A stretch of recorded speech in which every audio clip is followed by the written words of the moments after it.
Hello guys, welcome to another video. और देखो यार, आज फिजिकल एजुकेशन का सीरीज स्टार्ट करें क्लास 12 सीबीएसई के लिए। और ये वीडियो है पार्ट 1 और इसकी जो है हम पूरी प्लेलिस्ट बना देंगे।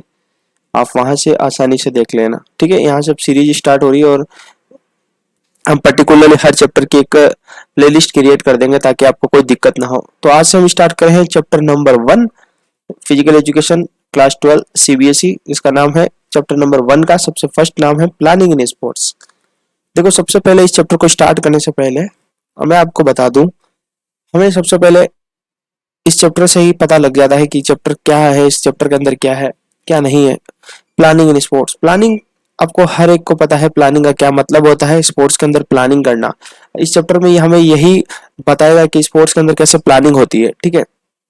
तो मैं इसको शॉर्ट तरीके से स्टार्ट करता हूँ एक्चुअल में कि प्लानिंग क्या होता है। आप सबको पता है प्लानिंग होता क्या है, तो आपको बताने की जरूरत नहीं है। सिंपल सा यही है बस प्लानिंग। जैसे कि भाई, आपने क्लास 12 के अंदर आपने एम रख दिया, आपने अपना गोल सेट कर दिया कि मुझे 90 प्लस लेके आने, तो आप उसके हिसाब से अपनी तैयारी को करोगे।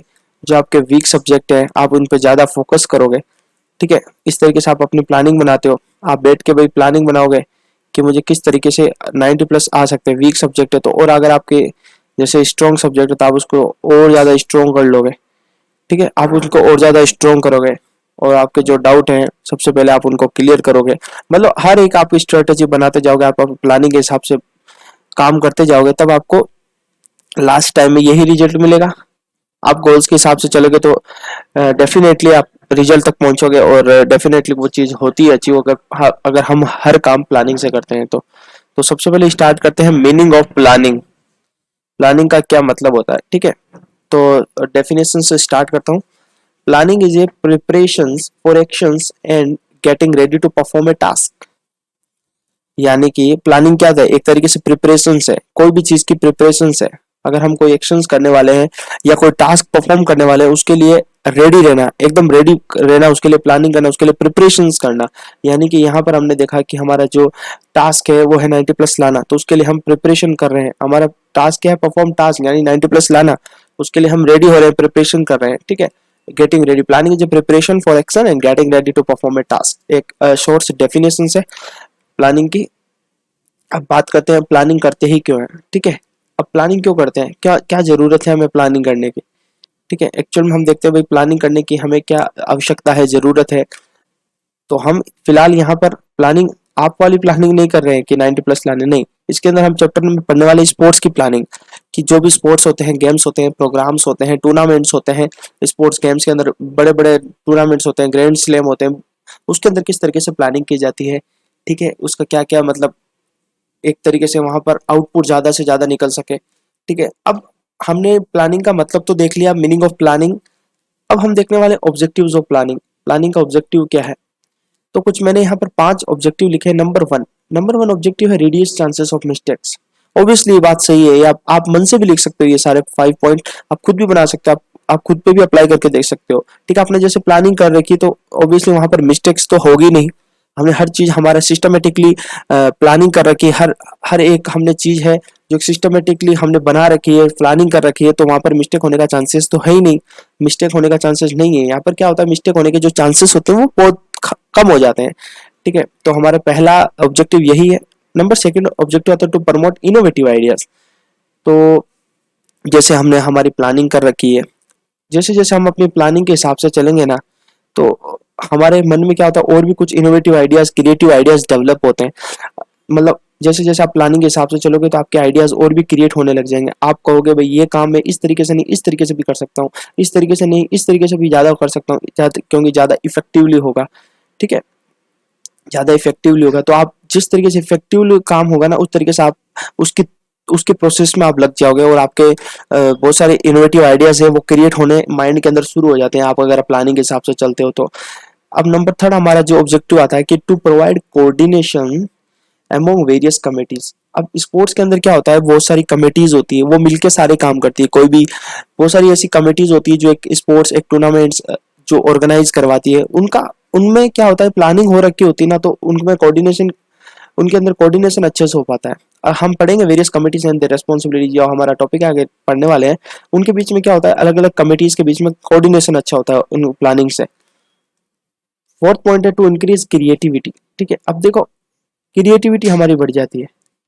ठीक है, हम जैसे प्लानिंग के हिसाब से हम चलेंगे, हमारा सिस्टमेटिक, हमारी कोई गोल सेट कर रखा है, कोई टास्क सेट कर रखा है, हम उसके हिसाब से चलेंगे, उसके हिसाब से हमारे टास्क परफॉर्म करेंगे, उसके हिसाब से हम करते जाएंगे, हर एक एक परसेंट फॉलो करते जाएंगे, एक एक परसेंट, वो जाके आखिर में 100% बन जाएगा, हमारी प्लानिंग सक्सेस हो जाएगी। ठीक है, तो इससे क्या होता है कि बीच बीच में आपकी क्रिएटिविटी क्या होगी, इनहेंस होगी, क्रिएटिविटी भी बढ़ेगी साथ में। और नंबर 5 हमारा पॉइंट आ जाता है टू प्रोटेक्ट एग्जिस्टिंग फैसिलिटी। इस पॉइंट्स को मैं क्या है एक एग्जांपल के थ्रू समझाता हूँ आपको। टू प्रोटेक्ट एग्जिट, जैसे आईपीएल का टूर्नामेंट होता है, आईपीएल का होता है इंडियन प्रीमियर लीग, वहां पर मैच होता है। ठीक है, अब तो इसके अंदर क्या होता है कि वहां पर पहले से कई बार चांसेस हो जाते हैं, मैच के बीच में बारिश स्टार्ट हो जाती है, तो वहां पर क्या होता है, वहां पर सारी फैसिलिटी पहले से ही बनाए रखते हैं। तो वो प्लानिंग पहले से होती है, अगर बारिश आ ही जाए, अचानक बारिश आ जाए मैच के बीच में, ठीक है, तो वहाँ पहले से ही प्लानिंग होती है कि हाँ वो वहां पर पिच को है ना वो गीला नहीं होने देता, आपने देखा होगा, तो उसको वहां पर कवर कर देते हैं। तो ये क्या होता है, ताकि एग्जिस्टिंग फैसिलिटी वहां बनी रहे, हमारे कोई दिक्कत ना हो, हम सारी चीजें वहां पर पहले से ही ऑर्गेनाइज वे में रख दे। ठीक है, अब बात आता है हमारा topic various committees and their responsibilities. ये भी इंपॉर्टेंट टॉपिक है, देखो इस टॉपिक को डिस्कस करते हैं अपन। Various committees and their responsibilities, मतलब स्पोर्ट्स टूर्नामेंट्स गेम्स के अंदर बहुत सारी कमिटीज होती है, तो उन कमिटीज को हम डिस्कस करेंगे, कौन कौन सी कमिटीज होती है, किस कमिटीज का क्या क्या काम होता है और उनकी क्या क्या रेस्पॉन्सिबिलिटीज होती है। तो आइए डिस्कस करते हैं। नंबर 1 आता है आपकी पब्लिसिटी कमेटी। अब ये जो सारी कमेटीज है ना, मैं एक एग्जांपल लूंगा और ये सारी कमेटी आपकी उसके अंदर इंक्लूड हो जाएगी, और आपकी सारी कमेटी और उनके फंक्शंस और उनका क्या क्या काम है वो आपको समझ में आ जाएगा। तो यहाँ पर मैं लिखता हूँ कि एक example, best example IPL, Indian Premier League. आप में से काफी लोग फॉलो करते होंगे आईपीएल को और आसानी से समझ जाएंगे ये सारे जो वेरियस कमिटीज है, और आपको लर्न भी हो जाएंगे साथ में। ठीक है, तो देखो सबसे पहला काम होता है, पहली कमेटी आती है, सॉरी, पब्लिसिटी कमेटी। अब इस पब्लिसिटी कमेटी का क्या काम होता है, पब्लिसिटी करना। जैसे कि आईपीएल, जैसे वहाँ आईपीएल आता है तो उससे पहले पहले से ही टीवी पे एडवर्टाइज आने लग जाते हैं, पहले से ही आप देखोगे बहुत सारे एड्स आने लग जाते हैं, यूट्यूब पे एड्स आने लग जाते हैं, टीवी पे ऐड आने लग जाते हैं, बड़े बड़े पोस्टर लग जाते हैं सिटी के अंदर कि इंडियन प्रीमियर लीग स्टार्ट हो रहा है, इस डेट को स्टार्ट हो रहा है, वो पब्लिसिटी करते हैं। तो वो कौन काम करता है, उनके अंदर बहुत सारी कमेटीज बनाते हैं, वो सारी प्लानिंग करते हैं पहले से। तो उसमें से एक कमेटी होती है पब्लिसिटी कमेटी। उस कमेटी का काम होता है इस पब्लिसिटी करना, एडवर्टाइज करना, प्रमोट करना, पोस्टर लगाना, ठीक है, टीवी पे एड चलाना। तो इस तरीके से आप देखोगे तो ये किसका काम होता है, ये काम होता है पब्लिसिटी कमेटी का। समझ गए होंगे आप। नंबर सेकंड आता है आपका ट्रांसपोर्ट कमेटी। देखो जब मैच होते हैं सारी चीजें प्लानिंग के थ्रू होती है, कौन सा मैच किस ग्राउंड्स में होगा, कब होगा, कितने बजे होगा, क्या टाइम रहेगा, कौन सी टीम किसके साथ कब मैच करेगी, ये सारी चीजें क्या होती है पहले से ही शेड्यूल होता है। आपको पता होगा, आपको शेड्यूल आप पहले से आईपीएल का आ जाता है, आज किसका मैच है, कल किसका मैच है, तो वो चीजें क्या होती है, सारी प्लानिंग होती है, सिस्टमेटिकली होती है। तो उसके अंदर अब ट्रांसपोर्ट कमेटी क्या होती है, जैसे मैच हो रहा है मुंबई के स्टेडियम में, ठीक है, मुंबई के स्टेडियम हो रहा है, तो वहां पर टीम, मान लीजिए मुंबई इंडियंस और एक टीम है, अपन ले लेते हैं आरसीबी का, दोनों का मैच है, तो वहां पर जो इनको ट्रांसपोर्टेशन इस मुंबई के स्टेडियम में जो लेके आएगी बस है, वो कौन लेके आता है, वो किस कमेटी का काम होता है, वो इस कमेटी का काम होता है ट्रांसपोर्टेशन कमेटी का। अभी जो ट्रांसपोर्टेशन कमेटी होती है उनका यही काम होता है कि सारे स्पोर्ट्स पर्सन को, खिलाड़ियों को स्टेडियम तक पहुंचाना, मैच के फील्ड तक पहुंचाना। तो ये किसका काम होता है, ये होता है ट्रांसपोर्ट कमेटी। अगली हमारी कमेटीज आती है बोर्डिंग एंड लॉजिंग कमेटी। अब जो स्पोर्ट्स पर्सन होते हैं उनके खाने की व्यवस्था, उनके नाश्ते की व्यवस्था, पानी की व्यवस्था जो सारी होती है, तो वो इनका काम होता है, इस कमेटी का काम होता है। ये भी स्पोर्ट्स के अंदर, ये बहुत सारी कमेटीज होती है स्पोर्ट्स के अंदर, तब जाके एक पर्टिकुलर स्पोर्ट्स सक्सेस होता है। आईपीएल है उसके अंदर अपन देखते हैं एक बस प्रीमियर लीग नहीं, इसके पीछे बहुत सारी कमेटीज होती है, बहुत सारी प्लानिंग होती है, तब जाके ये आईपीएल सक्सेस हो पाता है। ठीक है, बोर्डिंग एंड लॉजिंग कमेटी का मैंने बता दिया आपको, जो भी लंच होता है, नाश्ता होता है, ब्रेकफास्ट होता है, जो भी जो खाने की व्यवस्था होती है वो इस कमेटी का काम होता है। बस इनको एक रिस्पॉन्सिबिलिटी दे दी कि आपका काम सिर्फ उनको खाने का है, बस बोर्डिंग एंड लॉजिंग कमेटी का। नेक्स्ट जो हमारी कमेटी आती है वो है डेकोरेशन एंड सेरेमनी कमेटी। आप इसकी कमेटी का नाम से ही पता लगा रहे होंगे कि ये कमेटी क्या काम कर रही होगी और ये कमेटी का क्या काम होता है। आईपीएल शुरू होता है तो आप देखते हो वहां पर ओपनिंग होती है। आईपीएल की ओपनिंग सेरेमनी में वहां पर बहुत सारे स्टार आते हैं, तो ओपनिंग सेरेमनी में क्या होता है, वहां पर बहुत सारा डेकोरेशन होता है, ठीक है। तो वो किसका काम होता है, वो सारे इस कमेटी का काम होता है, डेकोरेशन सेरेमनी कमेटी। इनका यही काम होता है अच्छे से डेकोरेशन करें, ठीक है। और सेरेमनी के अंदर, ओपनिंग सेरेमनी या फिर क्लोजिंग सेरेमनी, दोनों के अंदर इनका यही काम होता है कि डेकोरेशन करना, ठीक है। नेक्स्ट हमारी जो कमेटी आती है वो आती है ग्राउंड्स एंड इक्विपमेंट कमेटी। अब देखो ग्राउंड्स एंड इक्विपमेंट, ये भी आप नाम से जान लोगे, ग्राउंड्स एंड इक्विपमेंट। अब जो भी ग्राउंड्स होता है, अब मान लीजिए यहाँ पर मैंने एक एग्जांपल दिया था, मुंबई के स्टेडियम में मैच होने वाला, तो यहाँ पर ग्रास को कटिंग करना, पिच को सही करना, और जो भी ग्राउंड्स के इक्विपमेंट्स रखना, जो भी इक्विपमेंट होते हैं वो इनकी कमेटी का, ये इस कमेटी का काम होता है, इक्विपमेंट्स को अरेंज करना, ग्राउंड्स को सही करना, ठीक है, ये इनका काम होता है। अगला है हमारे पास रिफ्रेशमेंट एंड एंटरटेनमेंट कमेटी। अब रिफ्रेशमेंट होते हैं, जो भी जूस जूस होते हैं, ड्रिंक्स होती है, वो सारे अवेलेबल करवाती है ये कमेटी। स्पोर्ट्स पर्सन जो होते हैं उनको कौन अवेलेबल कराता है, रिफ्रेशमेंट एंड एंटरटेनमेंट कमेटी। इसका यही काम होता है, उनको जूसेस, आप छोटी छोटी आप पानी की बोतलें देखते होंगे उनके हाथ में स्पोर्ट्स पर्सन के, तो ये जो भी होते हैं छोटे छोटे ब्रेक होता है बीच में 10 मिनट का, तो वहां पर रिफ्रेशमेंट का जो काम होता है वो इस कमेटी की जिम्मेदारी होती है, अरेंज करवाना। नेक्स्ट आता है रिसेप्शन कमेटी। रिसेप्शन कमेटी का ये काम होता है कि वहां पर रिसेप्शनिस्ट का काम करना, जो फील्ड है उसके अंदर रिसेप्शनिस्ट का काम करना। अगर कोई वहां पर स्टार आ रहा है या कोई गेस्ट आ रहे हैं, स्पेशल गेस्ट आ रहे हैं, तो उनका एक तरीके से स्वागत करना, यही काम होता है रिसेप्शन कमेटी का, ठीक है। अगली बात करते हैं एंट्रीज एंड प्रोग्राम कमेटी।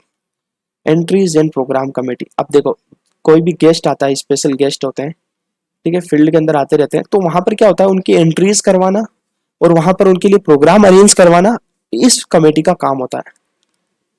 अगले आ जाता है हमारे पास कमेटी फॉर ऑफिशियल्स। अब जो भी ऑफिशियल्स होते हैं, बड़े बड़े ऑफिशियल्स होते हैं, या फिर उनकी कमेटी बस उन पे ही फोकस करती है, उनके ऊपर ध्यान रखती है, चाहे उनका खाने का हो, चाहे उनके एंट्रीज का हो, चाहे उनका सीटिंग अरेंजमेंट का हो, जब सब इनका काम होता है, इस कमेटी का काम होता है, ठीक है। नेक्स्ट आ जाता है हमारे पास अनाउंसमेंट कमेटी। अगर कोई भी अनाउंसमेंट करना हो तो इस कमेटी का काम होता है उस चीज को अनाउंस करना, ठीक है। अब लास्ट जो हमारी कमेटी आती है उसका नाम से आप पता लगा लोगे, फर्स्ट एड कमेटी। अब जो भी मैच चल रहा है तो उसमें से बीच में कोई भी खिलाड़ियों को अगर चोट लग जाती है, ठीक है, कोई भी इंजर्ड हो जाता है, तो इस कमेटी का काम होता है डॉक्टर अरेंज करवाना, सारी चीजें अरेंज करवा के रखते हैं पहले से, फर्स्ट एड चीजें जो भी है, वहां पर इक्विपमेंट्स होते हैं, जो भी यूजेस होते हैं, वो तुरंत इसका इलाज होता है, तुरंत तुरंत यहाँ पर क्या होता है, उसकी फर्स्ट एड मतलब कमेटी, इसका यही काम होता है कि यहाँ पर तुरंत उसका इलाज कराया जाए, ठीक है। तो यहाँ पर इंजर्ड पर्सन को तुरंत आराम आ जाए, तो इस कमेटी की ये रिस्पॉन्सिबिलिटीज होती है, ठीक है। अब देखो हमने डिस्कस किया, ये पार्ट 1 है, पार्ट 1 वीडियो है, तो हमने यहाँ पर चैप्टर 1 प्लानिंग इन स्पोर्ट्स हमने स्टार्ट किया, मीनिंग ऑफ प्लानिंग पढ़ा, प्लानिंग का क्या मतलब होता है, फिर हमने प्लानिंग क्यों करते हैं, उसका ऑब्जेक्टिव्स क्या होता है, और स्पोर्ट्स जो फील्ड्स होते हैं, स्पोर्ट्स के अंदर बहुत सारी कमेटीज होती है, हमने वो डिस्कस किया, 11 कमेटीज टोटल डिस्कस की, और उनकी क्या क्या रिस्पॉन्सिबिलिटीज है वो भी डिस्कस किया। तो पार्ट 1 यही एंड करता हूँ मैं पार्ट 1 को, और पार्ट 2 देखना मत भूलना, ठीक है। पार्ट आपको 2 देखना ही है, अब इसकी सीरीज चलने वाली है, ठीक है। अब करीब 3 से 4 पार्ट के अंदर ये चैप्टर कंप्लीट हो जाएगा, फिर चैप्टर नंबर 2 स्टार्ट करेंगे हम। तो अगर वीडियो पसंद आ रही है, तो वीडियो पसंद आ रही है ना, तो वीडियो को आपको लाइक करना है यार। लाइक टारगेट क्या रखे हैं, 1 के रख देते हैं लाइक टारगेट, ऑब्वियसली आप कर दोगे, 1 के आपको यहाँ पर मैं लाइक टारगेट रखता हूँ, और आपको जरूर चैनल को सब्सक्राइब करना है मेरे दोस्त। हर कोई बोलता है चैनल को सब्सक्राइब करो, तो करना ही है यार, सब्सक्राइब करोगे तभी आप सारी वीडियोस की नोटिफिकेशन आप तक पहुंच जाएगी, ठीक है। और आपको जो भी डाउट है या फिर आप जो भी कुछ क्वेरी है, तो आप यहाँ पर कमेंट कर सकते हैं, इस वीडियो के नीचे आपको कमेंट सेक्शंस है, वहां पर आप कमेंट कर सकते हो। तो वीडियो को यहीं करते हैं एंड बहुत बहुत धन्यवाद, थैंक यू वेरी मच।